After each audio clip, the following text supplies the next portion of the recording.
Palavra que tem poder. Daqui a pouco o negócio melhora. Romanos capítulo de número 6, o apóstolo Paulo intitulou a epígrafe, ou melhor, as traduções intitularam a epígrafe desse capítulo como livres do pecado pela graça. Aqui ele vai trabalhar um conceito de graça, que no nosso meio, graça, e o conceito de graça é muito mal entendido. Romanos capítulo 5, versículo de número 20, Mansandra, por favor, Romanos 5, 20, está bem em cima. Sobreveio a lei para que avultasse a ofensa, mas onde abundou o pecado, superabundou a graça. E esse texto aqui, ele é muito mal entendido, né? Porque as pessoas não entendem o conceito bíblico de graça. A palavra graça, a palavra charis, significa favor imerecido. É um presente que Deus deu a nós, porque a nossa situação, até chegar aqui no capítulo 6, ela não era boa. Preste atenção para mim. O capítulo 1, Paulo vai mostrar que homens, ele vai usar essas palavras, que tendo conhecimento de quem é Deus, resolveram tomar as suas próprias decisões, ignorar quem era Deus e se entregar às suas próprias paixões. O apóstolo diz, por isso, Deus os entregou aos seus próprios prazeres, já gerando uma situação de limite ou de juízo. Toda pessoa, irmão, que ela vive como fazendo o desejo da sua carne, esse conceito ele vai trabalhar em Efésios 2. Efésios capítulo 2, versículo 1, ele vai dizer que nós éramos filhos da ira, filhos da desobediência, entregue às nossas concupiscências e influenciados pelo poder do mundo. Ou seja, é muita coisa. Ainda no capítulo 1 de Romanos, você vai observar que ele vai dar muitas características dessas pessoas. E viver longe de Deus já está vivendo um tipo de juízo, porque você está entregue à sua própria natureza. O capítulo 5, já estou chegando lá, ele vai dizer que nós temos duas naturezas. Nós temos uma natureza que pode ser gerada de Adão, ou nós temos uma natureza que pode ser gerada de Cristo. Nós temos dois pais, dentro da teologia, isso é chamado de um conceito de cabeça federal. O que significa cabeça federal? Significa os dois representantes da raça. Ou você é regenerado e representado por Cristo, ou você é carnal, caído, representado por Adão. Não tem um terceiro termo aí. E uma coisa muito interessante, que isso vale tanto para judeu como para gentil. É o que ele vai trabalhar no capítulo de número 2. Por quê? Porque os judeus pensavam que pelo simples fato deles guardarem a lei, eles pensavam que isso ia fazer com que eles se tornassem justificados. Inclusive, até dentro do próprio judaísmo, ninguém nunca conseguiu cumprir a lei de Moisés. Ninguém, né? Jesus, quando deu sua passagem aqui de 3 anos e meio encarnado nessa terra, ele deu uma palavra dizendo que são 613 mandamentos, ele diminuiu para 2. Amarás o Senhor teu Deus acima de todas as coisas e o teu próximo como a ti mesmo. E nem esses 2 a gente consegue cumprir. Então está provado biblicamente que ninguém pode ser justificado pela lei de Deus. Paulo aqui nesses capítulos, ele vai dizer que a lei ela serve só para uma coisa. Para quê? Para mostrar que nós somos pecadores. E vai mostrar, por exemplo, os 10 mandamentos, eles não estão como uma proposta de nós cumprirmos eles para ser salvo, porque com a natureza caída é impossível de cumprir. Mas eles estão para mostrar que nós somos insuficientes para ser salvos e por isso precisamos ser justificados. Então no capítulo 2 ele vai mostrar que tanto aqueles que têm o sangue de Abraão, como o sangue gentílico, eles estão precisando de uma justificação, que é o que ele trabalha no capítulo 3. No capítulo 3, ele vai dizer que Deus, na eternidade, com a sua soberania, ele criou um meio para que nós pudéssemos ser salvos. E você já está cansado de saber que esse meio foi mandando o filho dele, João 3,16, porque Deus amou o mundo de tal maneira que entregou seu filho para que todo aquele que nele crê não pereça, mas tenha vida eterna. Então agora, através do sangue de Cristo, nós somos justificados diante de Deus. Esse termo justificação é a palavra grega dikaio. Dikaio significa estar livre diante de um tribunal de Deus. Porque, preste atenção, eu olho lá no Gênesis, eu volto no Gênesis rapidinho, e eu vejo a grandeza de Deus já sabendo pela sua presciência que Adão ia pecar. Por quê? Porque o salário do pecado, segundo Paulo, é o quê? Bora, irmão, acorde, fale comigo. O salário do pecado, segundo Paulo, é o quê? É a morte. Então, se Paulo diz que o salário do pecado é a morte, todo pecador ele vai precisar morrer. E isso é muito interessante porque esse conceito de justiça ele é muito mal entendido. E olha o que foi que Deus fez. Deus, quando colocou o casal no Éden, ele encheu aquele casal de animais. Por quê? Porque ele sabia que quando alguém pecar, alguém precisaria morrer. E se não tivesse lá um bezerro, uma cabra, uma vaca, um boizinho, quem ia morrer era Adão e Eva. Então aquele sangue daqueles animais foram expiados em favor deles, já apontando para o sacrifício de Cristo lá no Calvário. Você vai observar isso em toda a Bíblia. Abraão, quando está subindo para o Monte Moriá, para sacrificar o seu filho Isaque, você vai ver que a Bíblia vai dizer que quando Abraão é testado ao extremo, e de repente o Senhor fala, não faz isso, eu sei que tu me temes, e de repente aparece um cordeiro. No Egito, quando o povo está saindo e as 10 pragas estão assolando aquela nação, você vai observar que um animal, um cordeiro é morto e o sangue dele é aspergido ali. Ou seja, a Páscoa significa um cordeiro substituto morrendo pelo povo. Muito bem. Só que o capítulo de número 4, olha como Paulo é didático. Romanos é uma carta fenomenal. O capítulo 4, ele vai dar o exemplo de Abraão. Se você voltar 2 páginas ou uma, volte aí na sua Bíblia, por favor, em nome de Jesus. Ele vai dizer, no capítulo 4, versículo 1, que pois diremos ter alcançado Abraão, nosso pai, segundo a carne? O que é que ele está falando aqui, pastor? Ele está falando da circuncisão. Olhe para mim com a Bíblia aberta. Deus falou para Abraão, Abraão, eu vou fazer uma aliança contigo. Todo aquele que será nascido na tua casa, ele precisará ser circuncidado. Abraão foi circuncidado com 90 anos, irmão, de vida. Viu? 90 a 99 anos de vida, Abraão foi circuncidado. E essa aliança perdurou, inclusive Paulo teve alguns problemas com isso. Por quê? Porque os judeus pensavam que só o fato deles terem cortado o prepúcio da sua carne, eles já estariam salvos e aceitos diante de Deus. E Paulo vai ensinar aos Gálatas, principalmente, que a circuncisão que Deus aceita não é da carne, mas é do coração. Só que preste atenção, só que a circuncisão do coração, ela não pode ser feita por mão humana. E é isso que ele vai falar aqui, ó, versículo 2 do capítulo 4. Porque se Abraão foi justificado por obras, ele tem do que se gloriar. Porém, não diante de Deus. Aí ele vai mostrar como Abraão foi salvo no versículo 3. Ó. Porque assim diz a Escritura. Abraão creu em Deus. E isso lhe foi imputado para...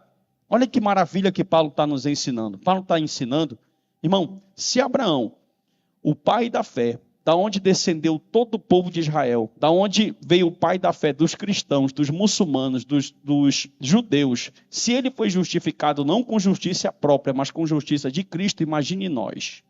Então nós precisamos urgentemente da justiça de Cristo, amém? Quando eu entro no capítulo de número 6, por favor, abra sua Bíblia, eu vou observar que esse conceito de graça, como eu disse, ele é muito mal entendido. Quando eu falo para o meu primeiro tópico, crente e o pecado, se a graça me alcançou, se a graça me alcançou, eu não vou mais viver, não, tipo assim, a gente tem aquele entendimento, a graça me alcançou, então eu vou pecar, porque aonde abundou o pecado, superabundou a graça. Eu tenho certeza que você já ouviu algumas pessoas falando assim, pastor Narciso, nós vivemos no tempo da graça, e eles usam essa graça para viver libertinamente, para fazer a vontade da sua carne e para viver de acordo com a sua natureza caída determina. Só que o conceito de graça bíblico, ele é um conceito muito restrito, tanto que no próprio texto, olha como capítulo 6, versículo 2, irmã Sandra, olha o que Paulo já responde a pergunta que ele faz no versículo 1, ó, de modo nenhum. Como viveremos nós ainda no pecado?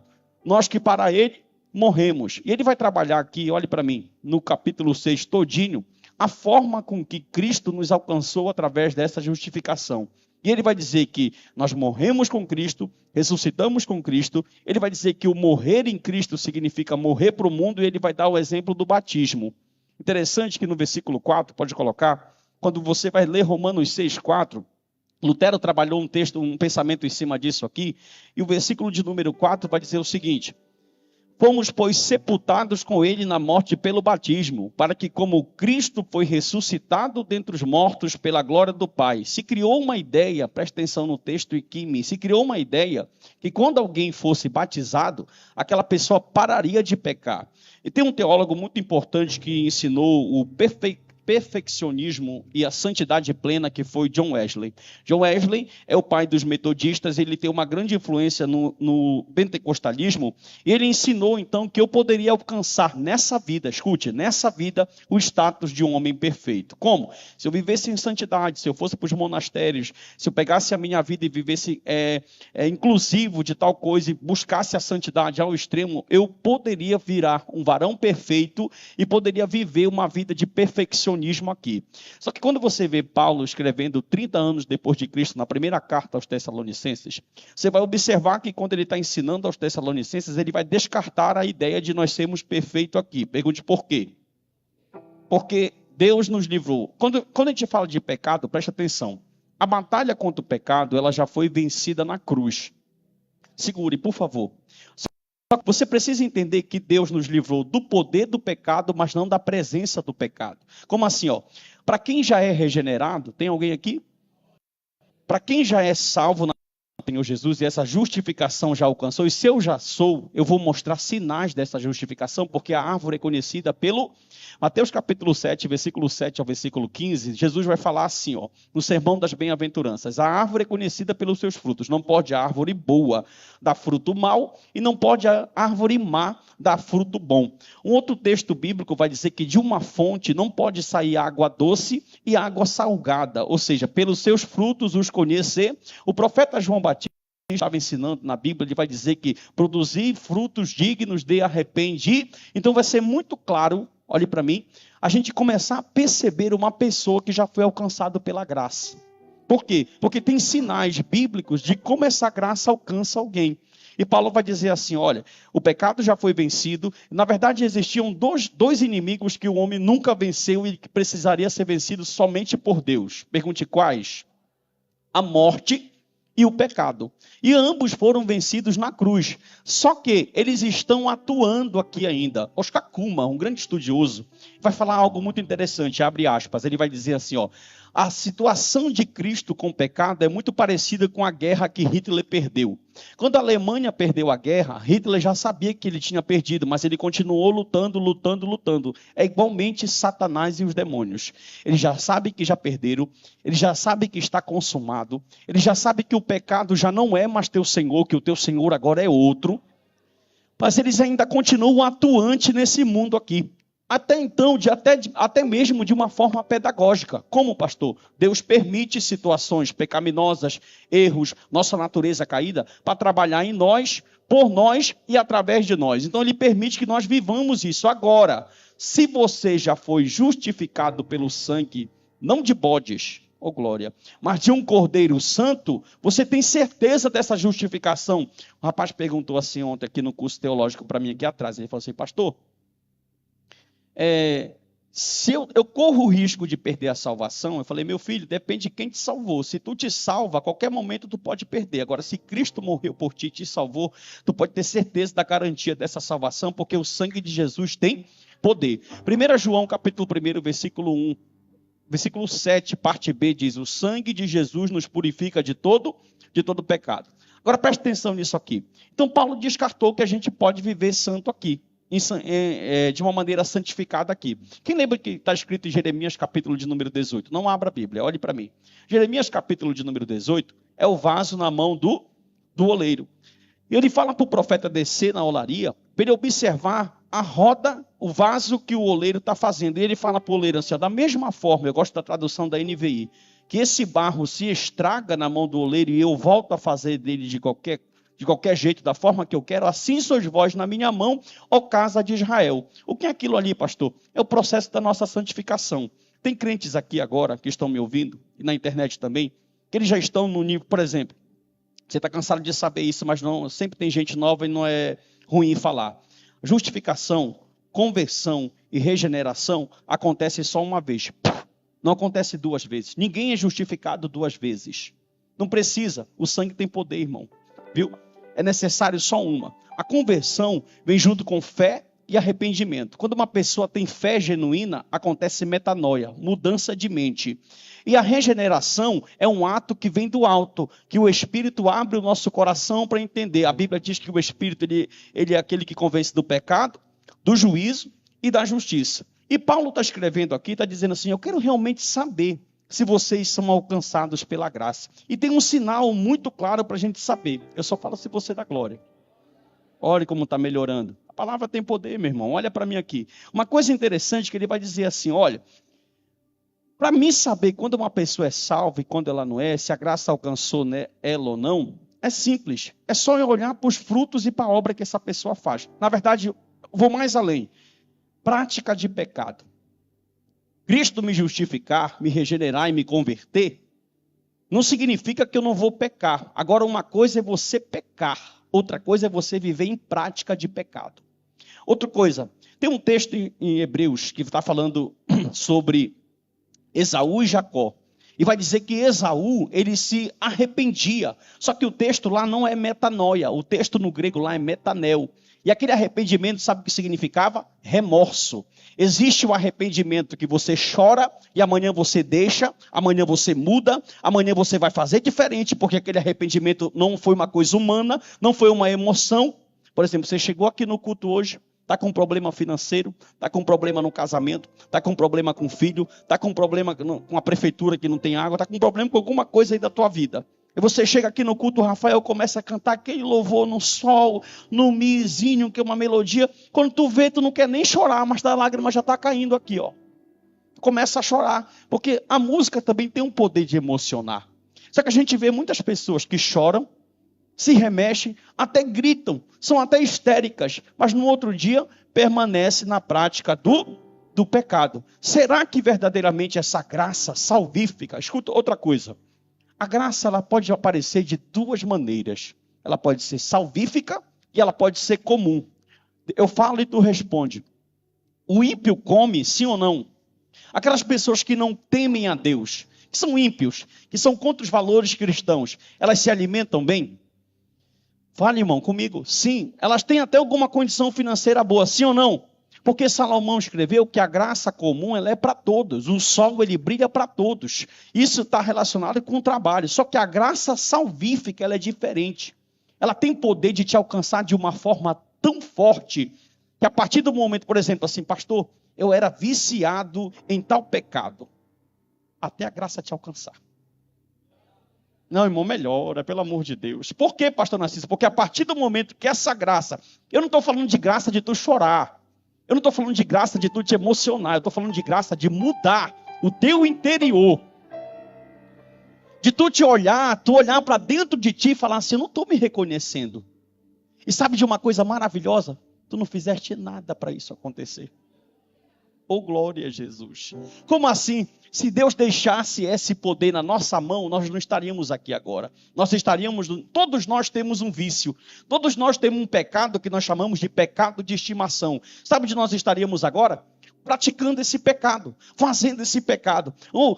Outra coisa, o salário do pecado é quanto mais eu praticar esse pecado, mais eu tenho condições de não viver muito tempo aqui nessa terra. Muito bem, agora preste atenção nisso aqui, ó. A vida de pecado e o perfeccionismo.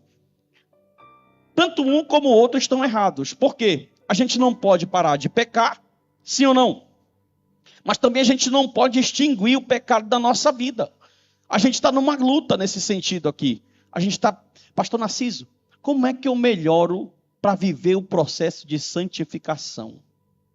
A tua Bíblia está na tua mão? Olha isso aqui, ó. Conceito de 1 Coríntios, quando Paulo fala de imagem de Deus. Ele vai falar que o homem... ele é transformado de glória em glória.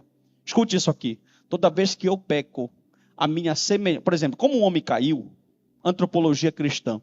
Como o homem caiu, agora ele perdeu a imagem de Deus que era perfeita. Ele ainda é imagem e semelhança, só que é uma imagem e semelhança rabiscada. Ou melhor, é uma imagem e semelhança que foi ferida. Amém? Só que essa imagem pode... Como? Toda vez que eu cresço em oração, em graça... Biblicamente, a dessemelhança para e eu volto até a semelhança. Só terei a semelhança completa no arrebatamento quando serei transformado.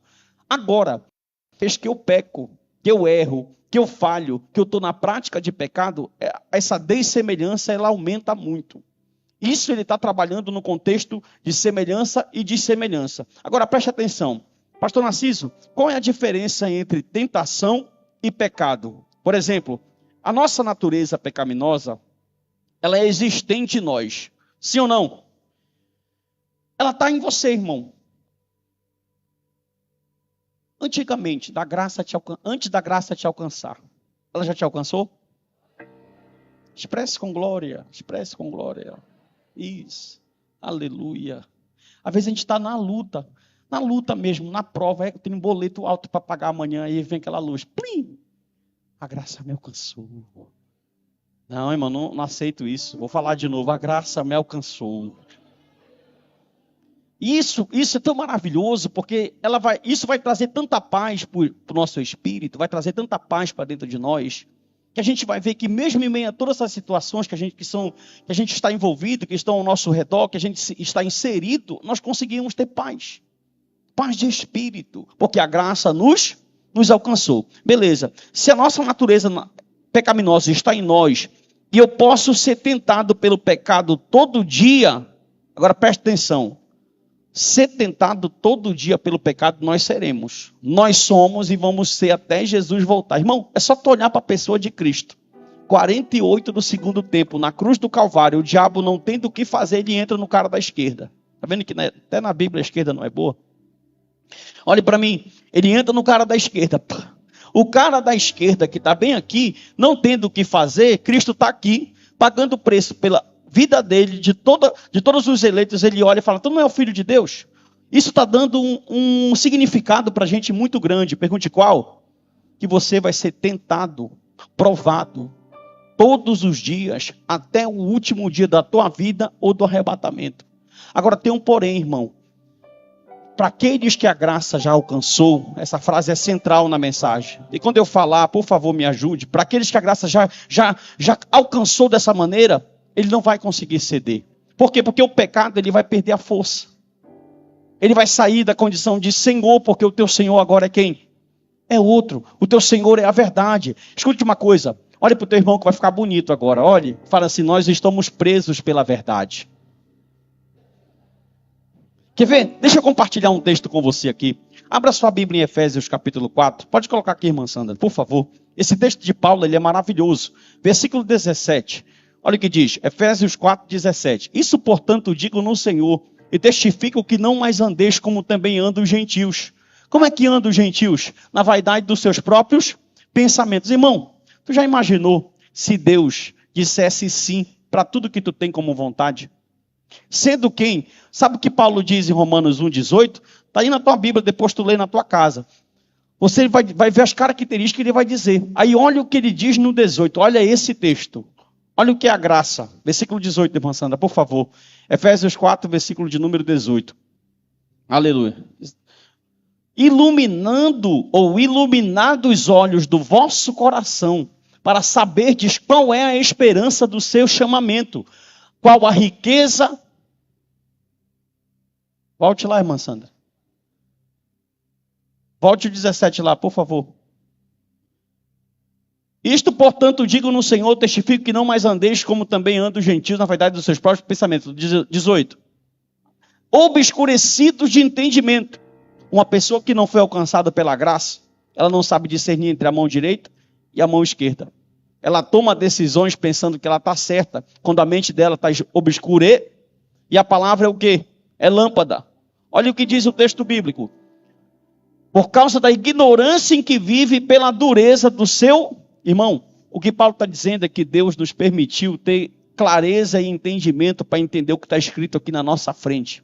Nos tirou de condição de mortos espirituais. Efésios 2:1. Ele vos vivificou, estando vos mortos em delitos e pecados. Sabe o que é delitos e pecado? É a tua carne dobrada, é a tua carne ao quadrado, é a tua carne querendo fazer a vontade dela. E Deus vai lá, ilumina a tua mente, ilumina o teu entendimento, para que tu possa entender e começar a tomar decisões que vão fazer o que serão bênção na tua vida. Agora preste atenção nisso aqui. Salvos pela graça. Aqui Paulo está rejeitando o pensamento que o salvo pela graça viverá na prática do pecado. Quando você vê alguém que se intitula salvo e vive na prática do pecado, não acredite que ele é salvo. Quem conhece alguém que vive em prática de pecado? Se tornou um religioso. como eu falei no domingo, vem para o culto, dá oferta, congrega, até distribui ajuda aos pobres, aos necessitados, mas aquela pessoa vive na prática de um pecado. A graça não alcançou ele. Na primeira carta de João, o apóstolo João escreveu que aqueles que estão na luz não podem estar em trevas, que aqueles que estão na luz andam na luz, que aqueles que estão em Cristo fazem as obras que Cristo fez. Esse é um sinal que a graça, ela verdadeiramente me alcançou. Outro ponto, uma base para a vida cristã. Capítulo 6 de Romanos, versículo 3 ao 5. Paulo vai dizer o seguinte, o apóstolo afirma nesses versos que já morremos para o pecado. E se já morremos para o pecado, como é que a gente continua na prática de pecado? Essa morte se deu na morte de Cristo, ou seja, a cruz de Cristo venceu a força que o pecado tinha contra a nossa. Pastor, só tem uma possibilidade de você vencer o pecado. Qual? Olhar para a cruz. E olhar para a cruz não é dizer, Jesus, eu te aceito e viver do teu jeito. Olhar para a cruz é se submeter às verdades da cruz. Amém ou não amém? Versículo 3, por favor. Capítulo 6, 3 de Romanos. Ou porventura, ignorais que todos nós que fomos batizados em Cristo Jesus, fomos batizados na sua morte? 4. Fomos, pois, sepultados com ele no batismo, para que, como Cristo foi ressuscitado dentre os mortos pela glória do Pai, assim também andemos nós em... É vida nova, irmão. É novidade de vida. Quem aceita Jesus, presta atenção. Quantos anos tu tem de igreja? 15? 10? 5? O que tu evoluiu? Teu relacionamento na tua casa é bom? A criação dos teus filhos está legal? Teus filhos têm temor a Deus? Eles conhecem a Bíblia, já sabem desfolhar a Bíblia? Como é a tua vida moral, a tua vida ética? É novidade de vida. Porque se uma pessoa diz que foi alcançado pela graça, é engraçado que as coisas mudam. Olhe para mim aqui, rapidinho.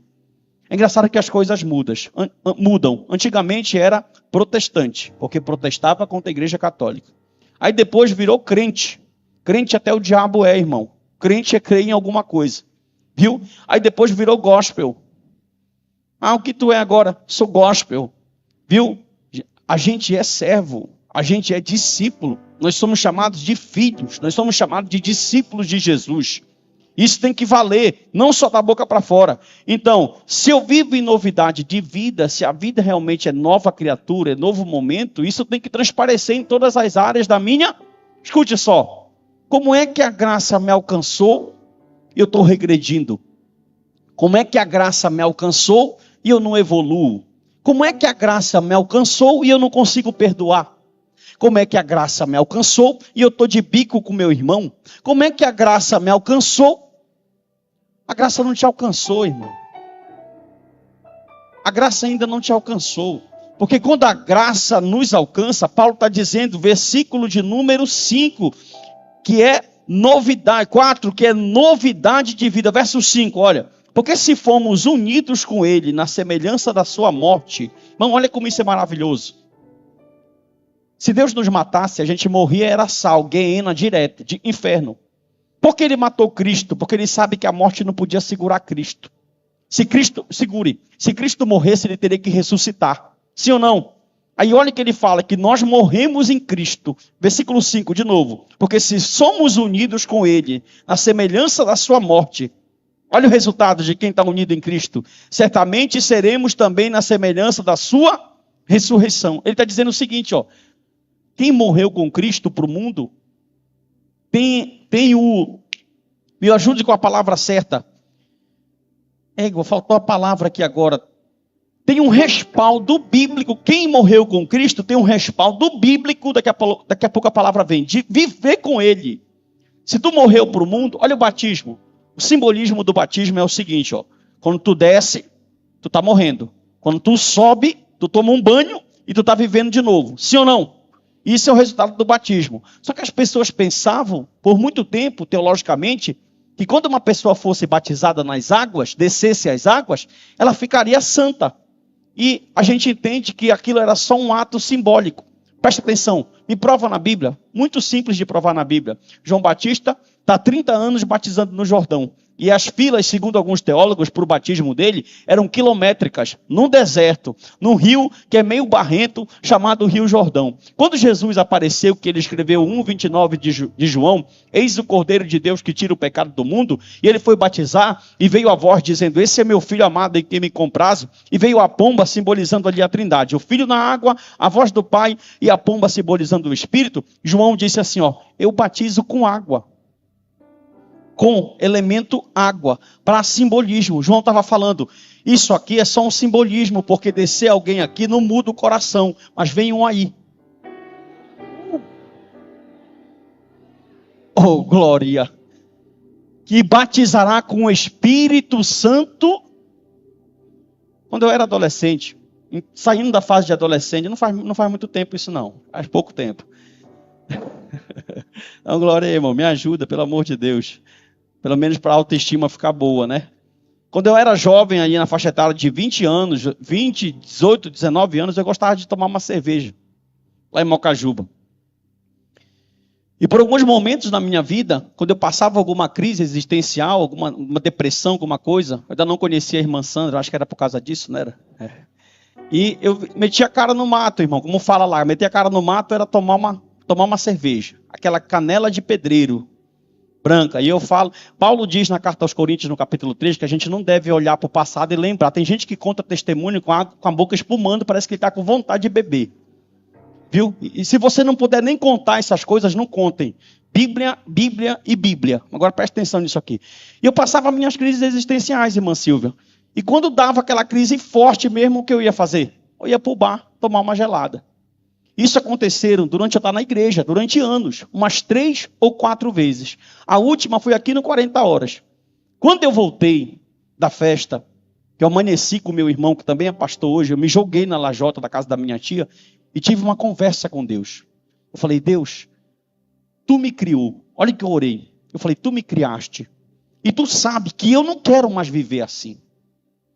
Me liberta hoje aqui, nessa tarde, desse vício, porque eu quero te servir. Se a tua graça, irmão, Deus ouviu essa oração. Foi a última vez que isso aconteceu. E depois desses dias, eu passei muitos e muitos e muitos desertos, até maiores. E toda vez que esses desertos chegavam, a minha ânsia não era mais para ir beber, era para vir para essa outra fonte aqui. Oh, glória! Levante a sua mão, porque a graça é a graça, irmão. E quando ela alcança, escuta, se tu tem algum vício, se tu tem com a mão levantada, alguma prática, alguma coisa, se a graça te alcançou, te prepara para te deixar hoje isso, porque Deus, Ele tem poder de mudar o coração do homem. Olha isso, o Rafael cantou a canção no capítulo 7, não entendo, ele vai falar no capítulo 7, o meu próprio agir. Essa música está no capítulo 7. Sem tua graça. Cante. O que seria de mim? É só a graça, irmão. Oh, levante a sua mão e adore a Ele. Não entendo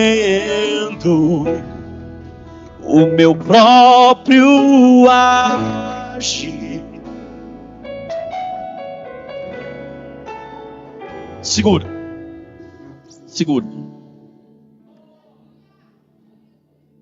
Agostinho de Hipona se converteu lendo Romanos. Lutero converteu lendo Romanos. Olha isso. Bultmann foi influenciado por Romanos. Quase todos esses homens foram influenciados por essa carta. Diz a história que Agostinho estava bêbado. Olha que coincidência.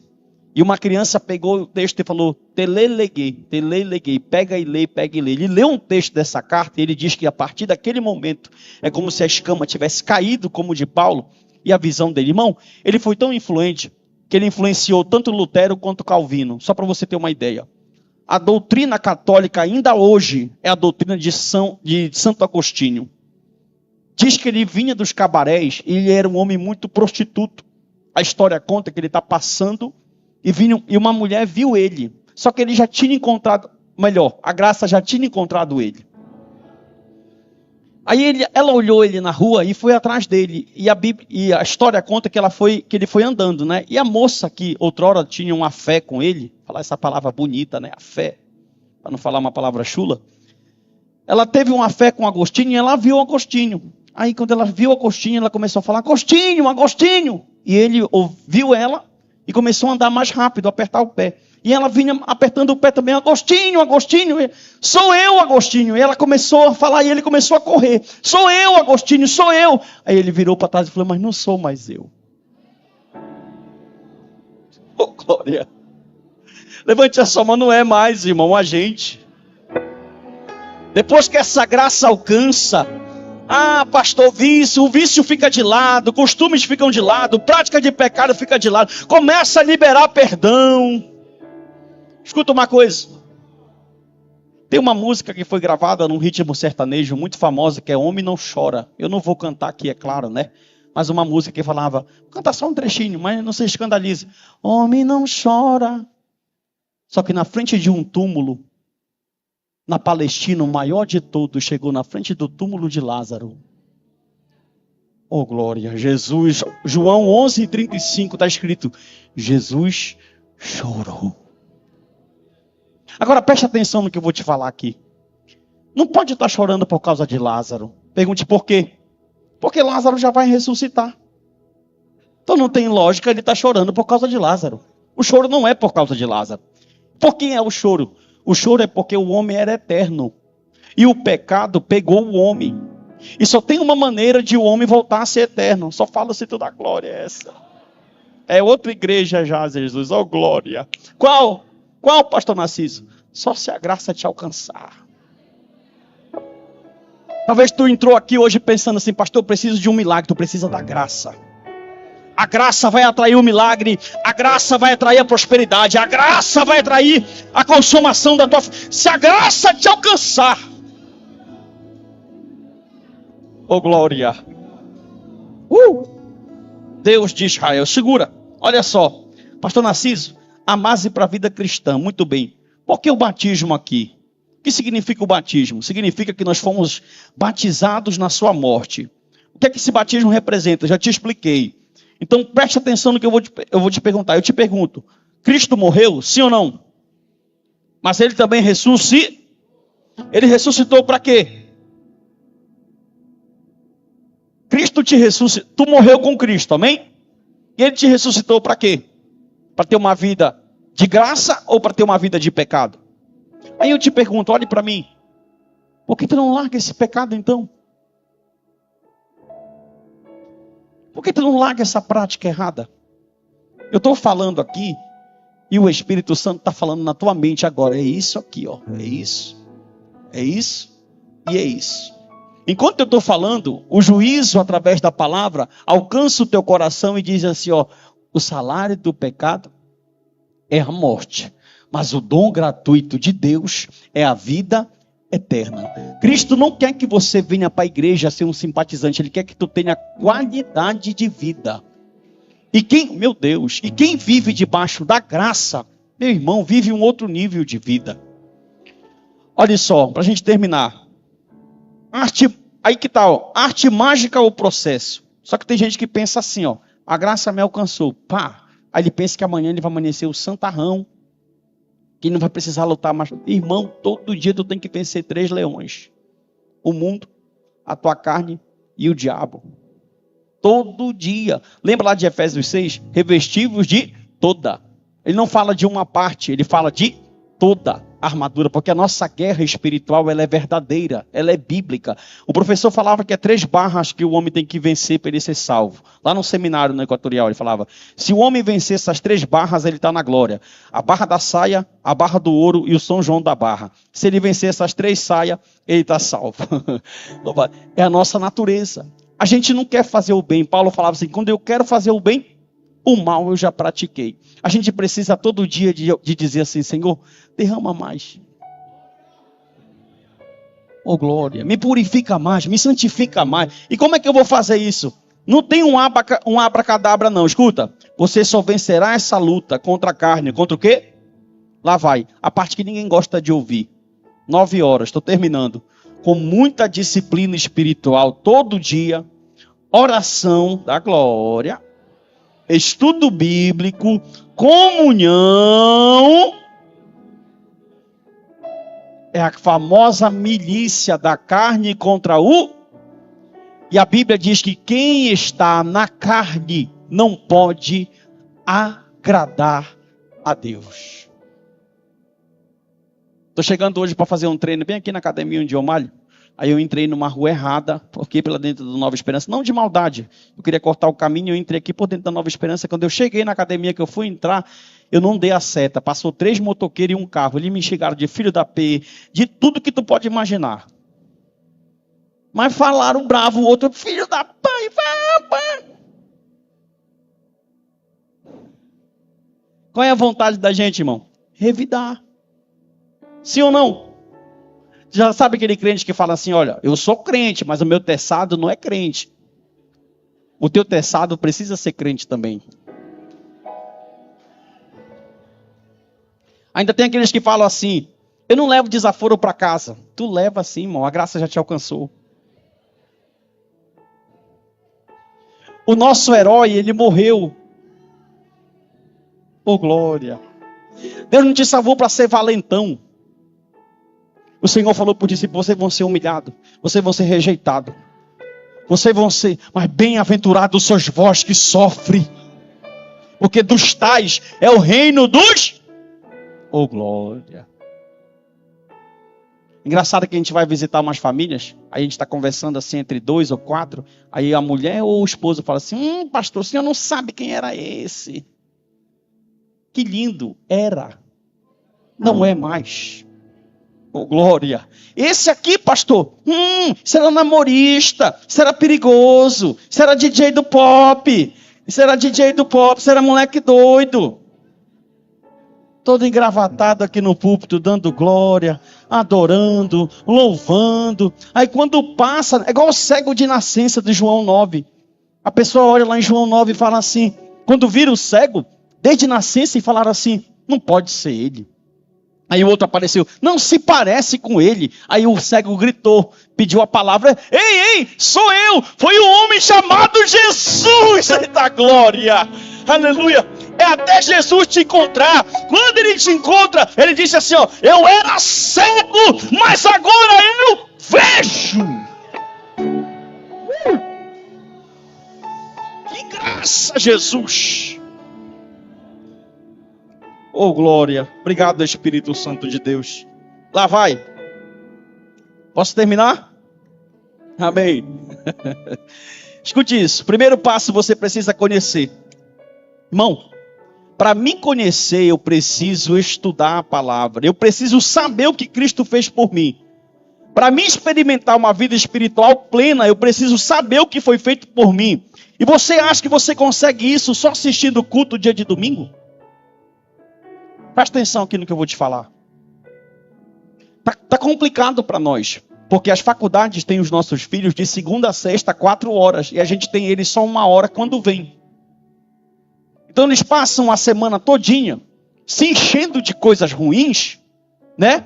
E quando chega no domingo, começam a questionar o sermão, começam a questionar a Bíblia. Porque nós preparamos eles para o mundo, nós não preparamos eles para Cristo. Leia um livro chamado Cristão e a Universidade para você ver. 85% dos cristãos que entram nas faculdades viram ateus. Simplesmente pelo fato de não ter uma base bíblica, de não saber o que é graça. Olha para o teu irmão aí rápido e fala assim para ele, tu sabe o que é regeneração?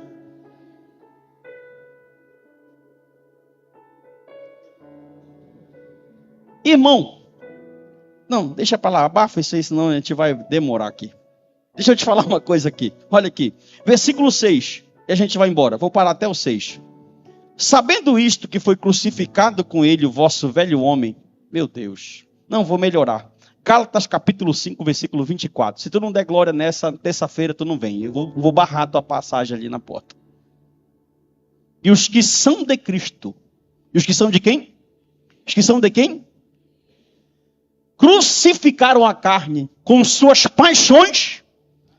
Ele está dizendo que a nossa carne, que a nossa paixão, que a nossa concupiscência morreu com Cristo no Calvário. É como se ele estivesse dizendo, vocês são livres. Oh, glória. Mas livre da corrente do pecado. Aí eu olho para o meu pé esquerdo, tem que ser o esquerdo, né? Onde está o pecado. Eu olho para o meu pé esquerdo, não tem mais uma corrente aqui. Aí eu falo, meu Deus, eu estou livre. Só que quando eu olho para o direito, tem uma outra corrente. Pergunte qual? Da graça. Aleluia, nós somos presos pela verdade. A nossa mente está cativa pela verdade. Olha aí. Aí ele vai escrever aqui, escuta que eu já terminei. Para que então nasceu a lei se ela não pode justificar e absolver? Simples, para mostrar que tu é pecador. Sabe o que é a lei, irmão? É acerca de Deus. É só para mostrar a nossa incapacidade. Capítulo 3, por favor. Terminei de verdade. Versículo de número 28. Leia esse texto e dando glória. Concluímos, pois, depois que ele falou de toda a justificação e como ela aconteceu, que o homem é justificado pela fé, independente das obras, não é pela tua obra, não é pelo teu favor, não é porque tu prega, não é porque tu canta. Olha o versículo de número, aleluia, 27. Olha o que isso faz com nós. Ele pergunta, onde está a arrogância de vocês? Cadê a jactância? É como se ele estivesse falando assim, ó. Se não fosse Cristo, vocês estavam na roça. Oh, glória! Essa graça é fenomenal. Ele está dizendo assim, ó. Não são vocês que são os maus. Cadê a jactância de vocês? Cadê a soberba? Ele fala, foi de toda excluída pela lei das obras. Não, pelo contrário, pela lei da... Efésios 2, 8 e 9. Coloca, irmã Sandra, e deixa eles lerem. Aleluia.